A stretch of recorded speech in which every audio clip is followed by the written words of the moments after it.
Supreme court Punjab और KPK में election मुलतवी case का फैसला सुनाते हुए इलेक्शन शेड्यूल जारी कर दिया है। फैसले के मुताबिक इलेक्शन कमीशन का 22 मार्च का फैसला कलअदम करार दे दिया गया है। सुप्रीम कोर्ट ने अपने फैसले में इलेक्शन कमीशन की जानिब से इंतखाबात का शेड्यूल आगे करने का फैसला कलअदम करार दे दिया है और पंजाब असम्बली के इंतखाबात का शेड्यूल बहाल कर दिया है। फैसले में मजीद कहा गया है कि इलेक्शन कमीशन 90 दिन से आगे नहीं जा सकता। इलेक्शन कमीशन के गैर कानूनी फैसले से 13 दिन ज़ाया हुए। सुप्रीम कोर्ट ने इलेक्शन प्रोग्राम 13 दिन आगे करने और इलेक्शन कमीशन को इलेक्शन ट्रिब्यूनल से दोबारा कार्रवाई शुरू करने का हुक्म दे दिया।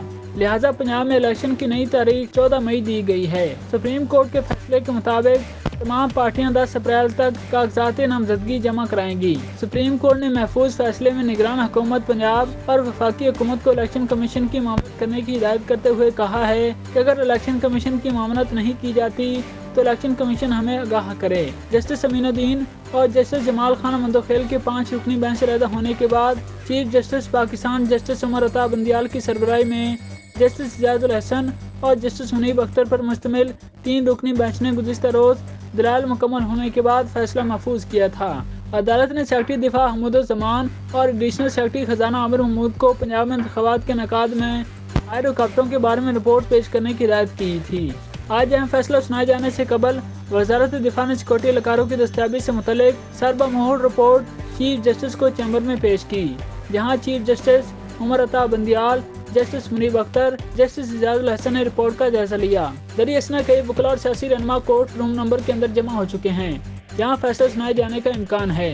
अदालत उज़्मा की इमारत के बाहर मरकजी दरवाजे पर पुलिस की भारी नफरी और सिक्योरिटी एहलकार भी तैनात हैं। ख्याल है कि 27 मार्च को होने वाली पहली समाअत के इख्तिताम पर अदालत ने वफाक, पंजाब और खैबर पख्तूनख्वा हुकूमत और इलेक्शन कमीशन को नोटिस जारी करते हुए अगले रोज जवाब तलब करके समाअत मुलतवी कर दी थी। समाअत के बाद जारी होने वाली तहरीरी हुक्मनामे में कहा गया था कि तहरीक इंसाफ ने इलेक्शन कमीशन की जानिब से इंतखाबात मुलतवी करने का ऑर्डर चैलेंज किया।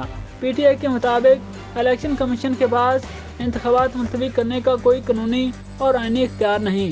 तहरीरी हुक्मनामे में मजीद कहा गया कि बर वक्त आम इंतखाबात का ईमानदारी, मुनसफाना और कानून के मुताबिक इनेकाद जमहूरियत के लिए ज़रूरी है। इंतखाबात में तख़ीर शहरियों के लिए बुनियादी आईनी हकूक़ मुतासर करने के मुतरादिफ है।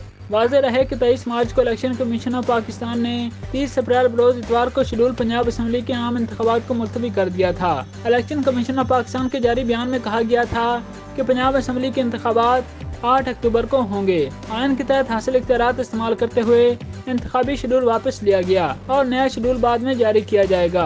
बयान में कहा गया था कि उस वक्त फी पोलिंग स्टेशन औसतन सिर्फ एक सिक्योरिटी एहलकार दस्तयाब है, जबकि पुलिस एहलकारों की बड़े पैमाने पर कमी और स्टैटिक फोर्स के तौर पर फौजी एहलकारों की अदम फराहमी की वजह से इलेक्शन मुलतवी करने का फैसला किया गया।